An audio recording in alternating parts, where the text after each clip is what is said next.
Memory పెరగాలంటే ఎలాంటి foods తీసుకోవాలి? Hi, I'm doctor B Ashok Kumar Reddy, consultant neurologist, Sridatta hospital. First category nuts.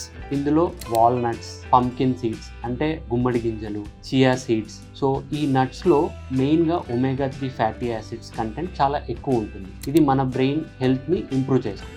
Second category leafy vegetables అంటే ఆకుకూరలు. ఆకుకూరల్లో మెయిన్గా పాలకూర, మిగిలిన ఆకుకూరలు, వీటన్నిటిలో they are high in vitamin K, ఈ ఫోలేట్ అనే న్యూట్రియంట్స్ ఎక్కువ ఉంటుంది. సో దీనివల్ల మన బ్రెయిన్ హెల్త్ అనేది ఇంప్రూవ్ అవుతుంది. Third, fruits. పండ్లలో మెయిన్గా బ్లూబెర్రీస్, ఇంకా ఆరెంజ్ అంటే అదర్ సిట్రస్ ఫ్రూట్స్ కూడా, ఇంకా పోమోగ్రనేట్. సో వీటిలో ఏముంటాయంటే they are high in antioxidant and flavonoids. So ఇవి ఏం చేస్తాయంటే మన బ్రెయిన్ యొక్క ఇన్ఫ్లమేషన్ని తగ్గించి అండ్ సెల్ టు సెల్ కమ్యూనికేషన్ని పెంచుతుంది. Fourth category proteins. ఇందులో ఫిష్లో మనకు they are high in omega 3 fatty acids. So మన బ్రెయిన్లో 60% ఈ ఒమేగా 3 ఫ్యాటీ యాసిడ్స్తోనే మేడ్ అవుతుంది. సో ఫిష్ హెల్ప్ అవుతుంది.